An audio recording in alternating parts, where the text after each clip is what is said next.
تو اس کی جو قدرت ہے، اس کی تقدیر بنانے کی صلاحیت ہے.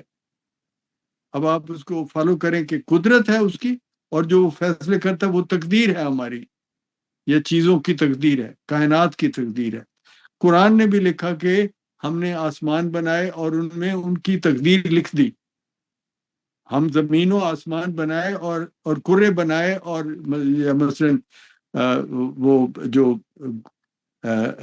آسمان، 7 آسمان بنائے، اور ہر آسمان میں اس کی تقدیر مقرر کر دی. یعنی اس کے بارے میں کہ وہ کیسے بیہیو کرے، وہ کیا کرے گا، اس کا کیا جواب ہوگا. اب لیکن جو کرسچینٹی کے مقابلے میں اسلام کا جو نظریہ ہے وہ تھوڑا مختلف اس طرح ہے کہ اسلام کہتا ہے کہ اللہ کے پاس ول ہے، اور وہ کسی ریزن کا پابند نہیں ہے. جو وہ کرتا ہے وہ ریزن ہے، وہ مکمل ہے، وہ اس میں سوچنے کی بات ہی نہیں، وہ اس نے ٹھیک فیصلہ کیا جو بھی اس نے کیا. لیکن وہ کسی قاعدے اور قانون کا پابند نہیں ہے. وہ قاعدے اور قانون بناتا ہے لیکن کسی کا پابند نہیں ہے. کرسچینٹی میں اس کا یہ کانسیپٹ ہے کہ وہ پابند کا لفظ نہیں کہتے، لیکن گاڈ جو ہے وہ منطق، استدلال، دلیل اور علم، یا وہ جسے ہم کہتے ہیں ذہنوں کو، انسانی ذہن کو مطمئن کرنے والی جو صلاحیت ہے، جو اس کی آزادی اور بچت کے لیے، اس کی نجات کے لیے ضروری ہے، وہ فیصلے کرتا ہے. اللہ جو گاڈ ہے وہ مہربان ذات ہے، قاہر بھی ہے لیکن مہربان ذات ہے، اور وہ ریزن کے مطابق کرتا ہے. اس کے ہاں لفظ لاگوز کا ہے، جو لاگوز ایک لفظ تھا اس کا گریک کا، جس کے معنی ہے جو ورڈ، یعنی ورڈ کا مطلب ہے کہ جس کے کوئی معنی ہے. تو ورڈ کا God is the creator of the Lagos. وہ ورڈ کو، استدلال کو، معنی کو پیدا کرتا ہے. غزالی نے آ کے، جو امام غزالی نے جو کانسیپٹ دیا، جو نکالا معتزلہ کے مقابلے میں، وہ گاڈ کا یہ تھا کہ وہ مکمل اختیار ہے. وہ چاہے تو آگ کو روئی کے ہاتھوں مروا دے، اور چاہے تو روئی کو، جیسے ہے کہ وہ روئی آگ سے جل جاتی. اچھا، تو یہ جو تقدیر ہے وہ اس میں، یہ ہم دینوں کے، ادیان کے، مذہب کے مطابق نظریات بتا رہے ہیں کہ یہ ہے، اس میں جو فیصلے کر دیے ہیں خالق نے وہ تقدیر ہے. آپ نہیں سمجھ سکتے کہ اس میں کیا بہتری ہے. انسان کو پھر یہ کیوں کہا جاتا ہے کہ آپ کہ کوشش تو کریں، آپ کوشش آپ نے کرنی ہے، آپ نے کیونکہ جب تک آپ کوشش نہیں کریں گے آپ کو کوئی چیز ملے گی نہیں. تو کوشش کا پھر ہمارے اوپر کیوں پھر یہ برڈن ہے؟ دیکھیں، یہ تو بڑی سادہ بات ہے، بہت سادہ. اس میں کوئی الجھن نہیں ہے، اس میں کوئی تضاد بھی نہیں ہے. اگر کسی نے کوئی آپ کے بارے میں فیصلہ کر دیا ہے تو آپ کو تو نہیں پتا نا کہ کیا فیصلہ کیا ہے. تو آپ کو اختیار دیا ہے میں نے کہ تم تو کرو اپنی جدوجہد، میں دیکھوں گا کہ تم نے کس طرح جدوجہد کی. میں نے جو فیصلے کیے ہوئے ہیں وہ میں جانتا ہوں کہ تم کیا کرو گے، لیکن تم کرو. اب اس میں بہت باریکی ہے، فلسفے کی بہت باریکی ہے، اور الجھن بھی آ جاتی ہے. جب آپ زیادہ غور سے دیکھتے ہیں تو الجھن آتی ہے، اور یہ اس بات سے آدمی غیر مطمئن ہو جاتا ہے. یہ جبر و قدر کا معاملہ ہے. ایگزیکٹلی جبر و قدر کی بحث صوفیاء کے ہاں اور علماء کے ہاں بڑی مدتوں سے مسلسل چل رہی ہے کہ اگر مجھے اس نے ہر بات میری مقدر کر دی ہے، میرا اختیار کیا ہے؟ تو اچھا، اور اختیار جب نہیں ہے تو پھر مجھے سزا کس بات کی ہے اور جزا کس بات کی ہے؟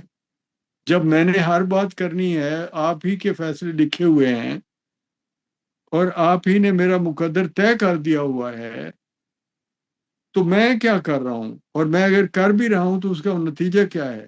اچھا، اور اگر آپ کہہ رہے ہیں کہ آپ کو اختیار ہے، آپ فیصلے سوچ کے کرو، میں نے آپ کو ٹیسٹ کرنا ہے اور پھر میں نے آپ کا حساب لینا ہے۔ جی تو حساب لینا ہے تو پھر سوال یہ آ جائے گا کہ جب آپ نے فیصلے ہی کر دیے تھے اور میں تو کچھ کر ہی نہیں سکتا تھا سوائے اس کے، قرآن نے کلیئر لفظوں میں کہا کہ جو ہوتا ہے وہ میری اس کی مرضی سے ہوتا ہے، جی اور جو جو جو خیر ہے وہ بھی اس کی مرضی سے ہے، اور جو شر ہے وہ بھی اس کی مرضی سے ہے۔ تو پھر سوال ہے کہ میرے لیے سزا اور جزا کیوں ہے جب میرے اختیار میں بھی نہیں تھا، میرے فیصلے آپ نے کر دیے تھے، تو پھر آپ مجھے پکڑ کے جنت میں اور دوزخ میں کیوں لے جائیں گے؟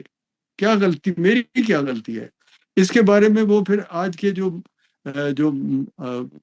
ماڈرن سائنسز کے لوگ ہیں، یا اختلاف کرنے والے، یا ایون آپ کہہ لیں ایتھیسٹ ہیں، وہ تو یہ سوال اٹھاتے ہیں کہ اگر مشین آپ نے بنائی، آپ انجینئر ہیں، آپ نے مشین بنائی، مشین غلط کام کرتی ہے تو آپ اس کو سزا کیوں دے رہے ہیں؟ آپ اپنی جو غلطی ہے وہ آپ تسلیم کریں کہ آپ نے غلط بنائی، آپ اس کو ڈنڈے کیوں مار رہے ہیں کہ مشین مطلب وہ ٹیڑھی کیوں چل رہی ہے، غلط کیوں رزلٹ دے رہی؟ آپ نے، انجینئر نے جو فیصلہ کیا، جو بنایا، جو ڈیزائنر تھا، اس کی پھر غلطی ہے، اس کی تو مشین کی کیا غلطی ہے؟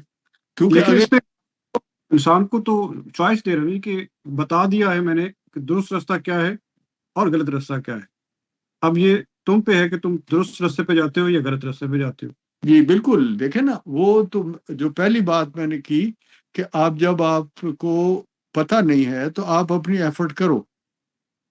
اس لیے یہ جو ہم کہتے ہیں نا کہ آپ تقدیر اگر لکھی گئی ہے تو پھر میرا کیا، مجھے کیوں محنت کرنی چاہیے، اس کا یہ ہے کہ تقدیر تو آپ جانتے نہیں ہو نا، ممکن ہے آپ کے لیے کامیابی رکھی ہو، تو آپ کرو نا کوشش۔ وہ تو جواب اس کا مکمل ہو گیا۔ وہ تو جبر و قدر کے بحث میں جب آپ گہرے جاؤ گے، عام آدمی کو تو جواب مل گیا کہ یار من نہیں پتا کہ کیا میرے لیے کیا مقرر کیا اللہ نے، لہذا میرے حکم ہے کہ میں کوشش کروں، ممکن ہے کہ کامیابی ہی لکھی ہو میرے لیے۔ اور اگر میرے اوپر خرابی آئی ہے، نقصان ہوا ہے، میری محنت کے جواب میں مجھے شکست ہوئی ہے، تو ممکن ہے کہ یہ میرا امتحان ہو، اس پہ میرے لیے ہے کہ صبر کر اور دوبارہ محنت کر۔ اچھا، اب اس میں یہ بات آئی کہ دوسری بات آئی جو فلسفے کی ہے، وہ مشکل بات ہے، وہ ایڈوانس بحث ہے کہ اگر طے کیے ہوئے ہیں فیصلے سارے، تو پھر انسانوں کو یہ کرنے کی ضرورت کیا ہے، ایفرٹ وغیرہ جو ہم کرتے ہیں۔ اور جب آپ نے کہا جی میں نیکی کا اور بدی کا راستہ بتا دیا ہے، تو بتا دینے کا کیا فائدہ ہے جب آپ نے مقرر کر دی ہیں حدیں میری، میں جو بھی کروں گا آپ کو پتا ہے، اور آپ نے طے کیا ہوا ہے کہ میں نے یہ کرنا ہے۔ جو غزالی کا آرگومنٹ ہے اس میں سب سے بڑا جو سمجھ لیں کہ پریشان کرنے والا پوائنٹ ہے، وہ یہ ہے کہ وہ کہتا ہے کہ وہ آپ ہاتھ اٹھاتے ہو نا، تو ایک ایک ملی میٹر جو ہاتھ آپ کا ہل رہا ہے وہ اس کی مرضی اور حکم سے ہو رہا ہے، وہ اگر چاہے تو وہ 1 ملی میٹر ادھر نہیں جا سکتا۔ جب آپ اس طرح سے کہہ رہے ہو تو پھر بڑا خوفناک سوال اٹھ جائے گا کہ پھر آپ مجھے چوائس کون سا کہہ رہے ہو کہ آپ کو میں نے چوائس دیا ہے، اور میں نے آپ کو راستہ بتا کے تو پھر آپ کو ہدایت دینے کے بعد آپ کو آزاد کیا ہے، تو پھر آزاد تو نہیں کیا، ہدایت بھی آپ نے کیوں دی ہے جب آپ نے فیصلے کیے ہوئے ہیں، ہدایت دینے کی کیا ضرورت ہے؟ یہ بحث آ جائے گی۔ اور خیر، لیکن یہ بحث ایک الگ ہے، اور اس میں جتنی بھی آپ چاہیں اس کے اوپر ایک پورے سیشن رکھے جا سکتے ہیں، اور مطلب بڑے جو علماء ہیں دین کے زیادہ بہتر بتا سکتے ہیں، ان کے ساتھ بیٹھ کے بات ہو سکتی ہے، ہمارے اعتراضات یا جوابات۔ لیکن جی لیکن تقدیر کی جو ماڈرن علوم میں ہے وہ الگ سے بات ہے، وہ آپ اگر اس کو دیں۔ لیکن آپ کا سوال کیا ہے؟ نہیں، وہ میں سوال تو یہ یہاں پہ کرنے لگا تھا نا کہ کچھ چیزیں ایسی ہوتی ہیں نا جی وہ پھر شاید مذہب کے زمرے میں چلی جاتی ہیں، لیکن میں اس پہ چاہوں گا کہ اس میں لاجک یا سائنس کی بات آئے گی۔ وہ یہی کہ کچھ چیزیں ایسی ہیں جو مجھے میں نے ایفرٹ بھی نہیں کی لیکن مل گئی. اور جس طرح آپ لاٹری کا اگر ایک ایگزامپل لیتے ہیں، میں نے جا کے ٹکٹ خریدا، لاٹری لگ گئی. میں ایک دن پہلے غریب آدمی تھا، آج میں کروڑوں پتی ہو گیا ہوں. مل گئی، کوئی کوشش نہیں کی، جسٹ 2 پاؤنڈ یا $1.5 یا $1 خرچہ. اب اس کو میں کہاں لے جاؤں؟ قسمت میں رکھوں یا کو انسیڈنس ایسا ہوا ہے؟ اب کو انسیڈنس اس میں پھر آ جاتا ہے نا جی، جو سائنٹیفک سائڈ ہے، جو میں چاہ رہا ہوں کہ اس کے اوپر پھر ابھی آپ بات بھی کرنے لگے تھے، تو اس کو کس نظریے سے دیکھا جائے؟ نہیں، وہ تو دعا کا معاملہ اور لاٹری کا معاملہ تو بڑا وہ الگ سا ہے. وہ تو ہم کہتے ہیں کہ جی لاکھوں کروڑوں لوگوں میں سے کسی ایک کی دعا مانگی جاتی تو باقی پھر اس پہ لگے رہتے ہیں کہ دعا کرنی ہے. اسی طرح لاٹری کا ایک کا تو نکلتا ہے، لیکن تمام لوگ $1 یا ایک روپیہ یا جو بھی وہ ڈالتے رہتے ہیں. ساری زندگی لوگ ڈالنے والے. اسی طرح وہ مہمہ نکل جائے گا، حل ہو جائے گا، میرا پہلا آ جائے گا. یہ بھی کرتے. میں نے بزرگوں کو دیکھا، بوڑھوں کو لگے ہوئے ہوتے تھے. میرے بچپن میں نے دیکھا ان کو بڑھاپے تک وہ مہمیں بھرتے ہوئے دیکھا میں نے. کبھی ان کا نکلا نہیں. اب سوال اس میں وہ اور ہے، وہ بات دوسری ہے. لیکن اس میں اگر آپ غور سے دیکھیں تو ایک بڑا سادہ سا معاملہ وہاں ہے کہ آپ اسے یوں کیوں دیکھتے ہیں کہ ایک آدمی کی لاٹری نکلی. یہ کیوں نہیں کہتے کہ انہوں نے ایک آدمی کی لاٹری نکالی؟ ایک کی تو نکالنی تھی انہوں نے. وہ آپ کا مقدر کون سا اچھا یا برا ہے؟ ایک آدمی کو تو دینی تھی انہوں نے. بھائی لاٹری والوں نے پیسے اکٹھے کرنے کے لیے آپ کو لگایا تھا کہ کروڑوں لوگ کوشش کریں، دینی ایک کو ہے. That's all. تو وہ جس کو انہوں نے ایک کو پروگرام رکھ دیا کہ یہ نمبر جو ہے، یہ وہ جب نمبر نکالیں گے، چاہے کمپیوٹر سے نکالتے ہیں یا وہ فزیکلی لوگ وہ مینولی کرتے ہیں. ایک آپ نے لفظ، ایک پرچی نکالی یا ایک نمبر کو آپ نے اندھیرے میں انگلی رکھ دی کہ یہ نمبر. اب وہ نمبر انہوں نے اس میں تک کوئی فیصلہ نہیں کیا کہ فلاں آدمی کو دینا ہے. ایک کو تو دینا تھا. آپ کا اگر نکل آیا تو اس کا یہ مطلب نہیں ہے کہ کوئی آپ کا مقدر لکھا ہوا تھا. اس میں کیسے ثابت ہوا کہ لکھا ہوا تھا؟ بیٹھے لکھا بیٹھے ہوا کروڑوں ہو گیا ہو جی. تو ملا. میں میری قسمت میں تھا جی کہ کروڑوں پتی بننا جی، بغیر کوشش کے. اچھا، اور اس میں کئی دفعہ ایسا ہوا کہ جن کی $1 بلین کی لاٹری نکلی، ایک دفعہ نہیں، کئی دفعہ. ایک دفعہ دو بالکل باقاعدہ بندے قتل ہوئے، ایک دو دفعہ. لیکن ایسا ہوا ہے کہ جن کی بلین کی لاٹری نکلی ہے ان میں سے آج تک ہمارے سامنے کوئی ایسا بندہ نہیں ہے جو اس بلین کو سنبھال کے اس بلین کو قائم رکھنے والا رہ گیا ہو یا اس سے آگے بڑھ گیا ہو. وہ کبھی نظر نہیں دوبارہ آیا. تو اس کا مقدر وہی تھا کہ صرف اس نے 1 بلین کا وہ لے کے تو بغلیں بجانی تھیں اور اس کے بعد بغلیں بجاتے بجاتے فوت ہو جانا تھا. یہ ایسا بھی ہوا کہ لوگ اس کے پیچھے لوگ پڑے اور اس کو مار دیا یا اس کو لوٹ لیا یا اس کو دھوکے دے کے کھا گئے، اور وہ پھر وہیں کا وہی تھا. یہ لاٹری کی تو بات مت کرے. ہاں، جب دعا قبول ہوتی ہے تو وہ ایک ایسا نفسیاتی معاملہ ہے جس میں اچھے پہلو بھی ہیں، صبر کے لیے بھی ہے، اور بندہ ایک طرح تھوڑا سا روحانیت کا بھی اس پہ چکر رہ جاتا ہے. لیکن حقیقت یہ ہے کہ دعا بہت ہی ایک جس کے جو معنی جو ہم لوگوں نے سمجھے ہوئے ہیں وہ بہت مومل ہے.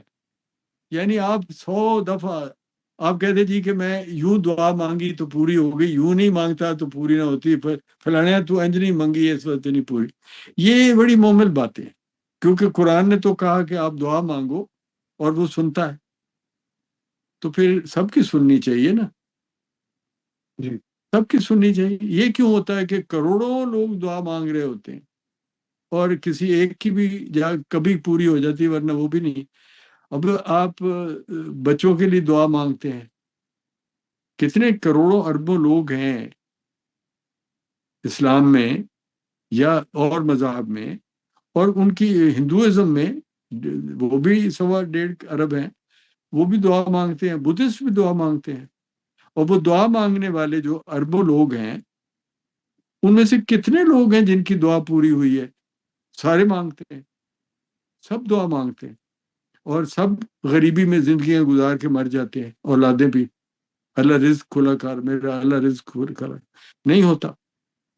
اور ان میں سے کسی ایک کا ہو جاتا ہے. اور پھر اس کی اپوزٹ بات یہ ہے کہ وہ لوگ جن کے رزق بہت کھلے ہوئے ہیں، انہوں نے کبھی دعا نہیں مانگی. جی ہم دعا ہی نہیں مانگی، کبھی مانگی ہی نہیں انہوں نے شروع سے ہی. اور کیا جو بندہ کروڑ پتی کے گھر بچہ پیدا ہوتا ہے، اس نے دعا مانگی تھی کہ میں ایسا پیدا ہو جاؤں؟ وہ تو سائل تو کہے گا کہ میں نے دعا مانگی تھی تو میں اپنے باپ کے گھر پیدا ہوا تھا، یا ہاں میں وہ تو ایک مومل بات ہے. تو یہ دعا والا نہیں ہے، دعا میں نہیں. تقدیر کا مسئلہ کچھ اور اس کا ہے. سائنس کیا کہتی ہے جی پھر؟ سائنس یہ کہتی ہے کہ جو میں اس کا جو لب لباب بتاؤں گا، وہ زیادہ چونکہ ریفرنس دینے کی ضرورت نہیں ہے، بہت لوگوں کے بہت نظریات ہیں. بات یہ ہے کہ کائنات اتنی بڑی کائنات ہے، کتنے کرے ہیں، کتنے سورج ہیں، کتنی کہکشائیں ہیں. پھر اس میں ہماری ایک زمین ہے، اس کے اوپر ان ساری قوتوں کے اثرات ہیں. پھر ہم 7-8 ارب لوگ ہیں یہاں رہتے ہیں. ہم ہر ایک آدمی اپنی اپنی کوشش میں اپنے اپنے رستے پہ محنت کر رہا ہے. اب اتنے لوگوں کے ایک بے پناہ بڑے ہجوم کی جو ڈائریکشنز ہیں، وہ آپس میں ٹکرا رہی ہیں، ہمیشہ ٹکراتی ہیں. کیونکہ کبھی کوئی کچھ سوچ رہا ہے تو میں کچھ اور سوچ رہا ہوں، اور میرے اور اس کے درمیان مقابلے ہیں. میں نہیں جانتا کون کون ہے مقابلے میں جانتا بھی نہیں. اتنے زیادہ لوگ ہیں ہم، اور اتنی قوتیں ہیں جو فیصلے جو اثر انداز ہو رہی ہیں. تو اس میں اتنی ساری باتوں کو اینالائز کر لینا ممکن نہیں ہوتا کہ آپ ان ساری چیزوں کو جان لیں، جو قوتیں، جو فیکٹرز کام کر، کون سی گورنمنٹ کون سا قانون بنا رہی ہے، کہاں پہ جنگ شروع ہو جائے گی. میں جس کام میں گیا ہوں اس کام کا مطلب وہ کسی جنگ لگنے کی وجہ سے وہ کام ہی بند ہو جائے گا. اب ایک مثال ہے، کتنی چیزیں ہیں، کتنی قوتیں ہیں جو اب انڈیپینڈنٹلی کام کر رہی، مجھ سے پوچھ کے نہیں کر رہی. میں بھی نہیں جانتا کہ وہ کیا قوتیں کس طرف لے جائیں گی حالات کو. میں ان میں اپنا ایک کام کرتا ہوں اور وہ کام فیل ہو جاتا ہے. یا آپ ایک کام کرتے ہیں اور وہ بڑی تیزی سے بڑھ جاتا ہے. اب اس کے پیچھے کیا محرکات ہیں؟ ظاہر ہے کہ آپ کی اور میری ذہانت کا بھی فرق ہے، میرے اور آپ کے مزاج کا بھی فرق ہے. اور ان حالات میں جہاں جہاں آپ ہیں وہاں میں نہیں ہوں، جہاں میں ہوں وہاں آپ نہیں ہیں. تو اتنی ساری باتوں کی جو مکسڈ کنفیوژن ہے، جو وہ مجموعہ ہے ان سارے محرکات کا اور ان قوتوں کا، اس میں افراد کی زندگی کے کاموں کے نتیجے نکلتے رہتے ہیں ان بے شمار عوامل کی روشنی میں، ان کی طاقت اور ان کے اثرات کے ماتحت. تو وہ جو نتیجے نکلتے ہیں انہیں ہم تقدیر کہتے ہیں، یعنی جو ہمارے اختیار سے باہر کی قوتیں ہیں. ہم نے ہمارا ان پر کوئی دعویٰ، کوئی اس پہ اختیار نہیں تھا. یہ میں جانے بغیر کہہ دیتا ہوں کہ تقدیر نے، لیکن اصل پیچھے بات کیا ہے کہ وہ تقدیر ہے ان تمام قوتوں کا عمل جن کو میں کنٹرول نہیں کر سکتا. وہ ہے تقدیر. یعنی کہ اگر میں نے ایک گن بنائی اور ملک کے حالات میں پابندی لگ گئی کہ جس کے پاس گن ہے اسے گرفتار کر لو، تو میں گرفتار ہو گیا. آپ نے گن بنائی اور انہی دنوں میں جنگ لگ گئی اور ملک نے کہا کہ جی کوئی بھی بندہ جو گن بنا کے لا سکتا ہے، ہمیں گنز چاہیے، آپ گنیں دے دیں ہمیں. آپ کی لہر بہر ہو گئی. آپ اور میں دونوں اپنے اپنے حالات کو جانتے ہی نہیں تھے. میں نے ایک تجارت کی، آپ نے بھی وہ تجارت کی. ہم دونوں فیل ہو جائیں گے اگر ہم ایک ہی جگہ رہتے ہیں. لیکن اگر آپ میرے مخالف ملک میں ہیں جہاں پہ اس چیز کی بہت ڈیمانڈ ہے، آپ کامیاب ہو جائیں گے. میرے ملک میں اس چیز کے حالات نہیں ہیں، وہ نہیں کامیاب ہوگی. کتنے لوگوں نے پاکستان میں کتنے کتنے کام کیے ہیں، بڑے وقت پہ بڑے کامیاب تھے، اور پھر وہ کامیاب ناکام ہو گئے. اور ان حالات کو آپ نہیں جانتے جن میں وہ تبدیلیاں آئیں.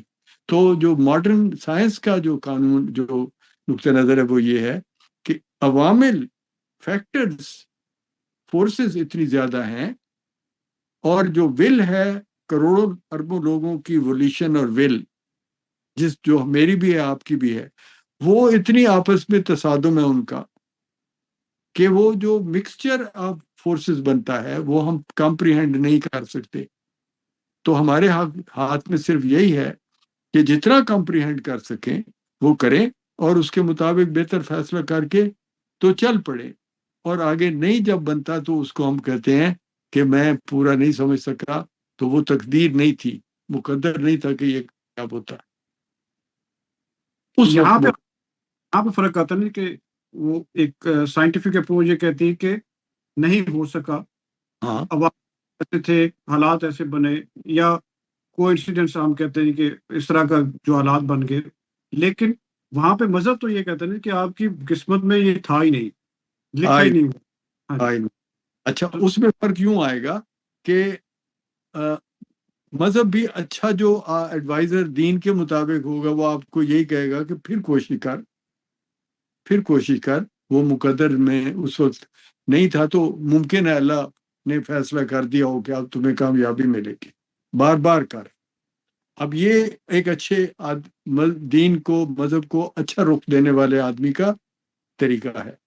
عام آدمی جو ہے نا، غریب آدمی، کمزور آدمی، کند ذہن آدمی، تھوڑی ذہانت، تھوڑی عقل والا آدمی، وہ مایوس ہو جاتا ہے اپنی ایک فیلیور سے، اور وہ کہتا ہے جی میرے، یا دو دفعہ کرتا ہے فیل ہو جاتا ہے، تو وہ کہتا ہے جی میرا مقدر ہی گڑبڑ ہے، میں جو مرضی کروں ہونا ہی نہیں ٹھیک. یہ یہاں پہ ہو جاتی غلطی. وہ جو کہتے ہیں نا کہ اسپائڈر کو دیکھ کے اس نے کہا کہ بار بار گرتا پھر چڑھتا ہے، تو اس نے کہا میں بھی بار بار ایفرٹ کروں گا، تو وہ کامیاب ہو گیا آخر کار. وہ ہے جو جسے ہم کہتے ہیں ثابت قدم، مستقل مزاج آدمی کہہ دیتے ہیں ہم، یا عورت کہہ دیتے ہیں، کہ جو ایک ایفرٹ کو چھوڑتا نہیں. وہ کہتا ہے ایک چلے یہاں میری غلطیاں تھیں، مجھے چاہیے. اور بہترین بات کیا ہے کہ آپ ایک جہاں فیل ہوتے ہیں اس کی انالیسس کریں کہ کیا کیا فیکٹر تھے جو میں نے نہیں دیکھے. اگر آپ اس کو اپنے ذہن کو لڑاتے جائیں تو آپ کا اسکوپ آف انڈرسٹینڈنگ بڑھتا جاتا ہے، بڑھتا جاتا ہے. اور یہی ہے جسے ہم کہتے ہیں ہیومن رول. بہترین ہیومن رول یہ ہے کہ ہیومن رول اپنے کامیابیوں ناکامیوں کا انالیسس کر کے، اور پورا معاشرہ اس پہ پھر چلتا ہے. جو بہترین معاشرے ہیں اس میں فرد نے بھی اور معاشرے نے بھی اپنی کامیابیوں ناکامیوں کو انالائز کیا، اور اس کے نتیجے میں انہوں نے بہتر نتائج لے لیے. اور ہیومن ہسٹری میں جو ہم نے ایک بات کہی کہ انسانی نسل نے کبھی شکست نہیں کھائی، انسانی نسل ہمیشہ آگے بڑھتی رہی ہے. اس کی یہی وجہ ہے کہ انسانی نسل نے ہمیشہ سوچا ہے، اس کا سوچنے کا عمل کبھی رکتا نہیں. تو وہ اپنی غلطیاں پوری دور کرتے چلے جاتے ہیں اور آگے بڑھتے جاتے ہیں. جہاں جہاں ان کو شکستیں ہوئیں اس کی وجوہات سمجھی اور آئندہ شکست سے نکل آئے. تو جو نسل در نسل ہیومن ریس کی ترقی ہوئی، اسی طرح انڈیویجول بھی بار بار کی ایفرٹ سے اپنے حالات بہتر کر لیتا ہے. تو اس جی لیے قدر کوئی فیصلہ نہیں ہے. اور میں آخری فکرہ ہمیشہ یہ کہتا ہوں کہ پوری انسانی تاریخ میں تقدیر کی جو جکڑ تھی وہ ٹوٹ رہی ہے، اس کا دائرہ، اختیار کا دائرہ بڑھ رہا ہے، تقدیر کی قوت کم ہو رہی ہے. ہماری انسانی ایفرٹ نے کتنے ایسے کام جو کہ مکمل طور پر تقدیر کہے جاتے تھے ان کو بدل دیا. بچہ پیدا ہوا بیماری کے ساتھ، بیماری کا علاج ہو گیا. بندہ غریبی میں پیدا ہوا، اس نے محنت کی اور وہ خوشحال ہو گیا. ماں باپ ان پڑھ تھے، انہوں نے ایفرٹ کی اور بچے کو پڑھایا، اولادیں بہتر ہو گئیں. سائنس نے کتنی مشکلات حل کی صرف سوچنے یہ سے. ایڈ کر دو آپ ہی کی بات پہ صرف کہ اب تو یہ بھی ہو رہا ہے نا کہ اگلے 40 سال میں آپ کو بیماری کیا لگنی ہے وہ بھی اس کا کیور کر لیا جائے. بالکل. تو آپ ماں کے پیٹ میں بچے کی بیماریاں ٹھیک کر رہے ہیں، یہ بھی پتہ آپ کو. یعنی ہم پری نیٹرل ٹریٹمنٹ کہہ رہے ہیں، جو پیدائش سے پہلے بچے کے ماں کے پیٹ میں، اس کے اوپر بہت ریسرچ ہو رہی، بہت کام بھی ہوا ہے، کافی کامیابیاں بھی ہوئی ہیں. بہت ساری تکلیفیں جو بچے کی ڈیولپمنٹ ماں کے رحم میں ہو رہی ہے اس کو وہاں ٹھیک کر رہے ہیں کہ وہ ان بیماریوں کے ساتھ نہ پیدا ہو. کوئی ڈیفیکٹ پیدا ہو رہا ہے تو اسے ریموو کیا جا سکتا ہے. تو کم لولے لنگڑے یا کم بیمار بچے پیدا ہوں، کم بیماریوں والے، کم معذوریوں والے. تو یہ جو سائنس نے، یعنی ہمارے انسانی ذہن نے، سائنس کہہ کے مولوی صاحب کو ناراض نہیں میں کرنا چاہتا، انسانی ذہن نے اپنی محنت سے جو رستے نکالے ہیں اس کے اوپر یہ کہہ دینا اچھا ہے کہ اللہ کی تقدیر یہی تھی. اللہ کی تقدیر یہی تھی کہ اس کی تقدیر کے جو دائرے ہیں ان کو بڑا کیا جائے، کھیل کا میدان کھلا کیا جائے، انسان کو زیادہ اختیار ملتا چلا جائے. اور یہ جو بات تھی اس کی غزالی کی کہ ایک ایک حرکت اللہ کے حکم سے ہوتی ہے. اللہ نے ہاتھ آپ کے کھول دیے اور آپ کو کہا کہ ایسا یہ غلط کہتا ہے یہ شخص، میں اتنی مداخلت نہیں کرتا، مجھے بہت کام ہے کائنات کے. اتنی بڑی کائنات، وہ اصل میں جو خدا کا کانسیپٹ ہے نا وہ بھی الگ ڈسکس کرنے والا ہے. لوگوں نے، مختلف مذاہب نے جو کانسیپٹ دیا ہے وہ سائنس نے آ کے سارا ہی درم برم کر دیا ہے. کائنات تو اللہ نے اس طرح تو پیدا ہی نہیں کی جس طرح دین، ادیان، مذاہب بتاتے ہیں. وہ تو سارا ثابت ہو گیا کہ اس طرح تو نہیں ہوا، اور یہ تو ہے ہی نہیں. مثلا وہ اگر کبھی بات کریں تو بات یہ تقدیر کا جو ہے نا دائرہ وہ کھل گیا ہوا ہے، کافی کھلا ہو گیا ہے. حالانکہ آبادی بہت زیادہ ہو گئی ہے، اس کے باوجود خوشحالی دنیا میں زیادہ ہے، غربت میں سے زیادہ دنیا نکل آئی ہے.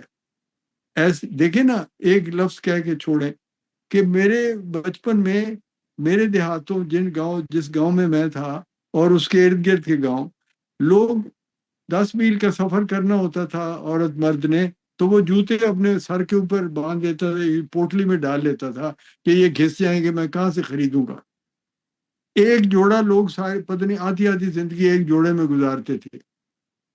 بلوچ جو ہے وہ اپنی زندگی شلوار سے گنتے تھے کہ میں کتنی شلواریں میری زندگی ہو گئی ہے.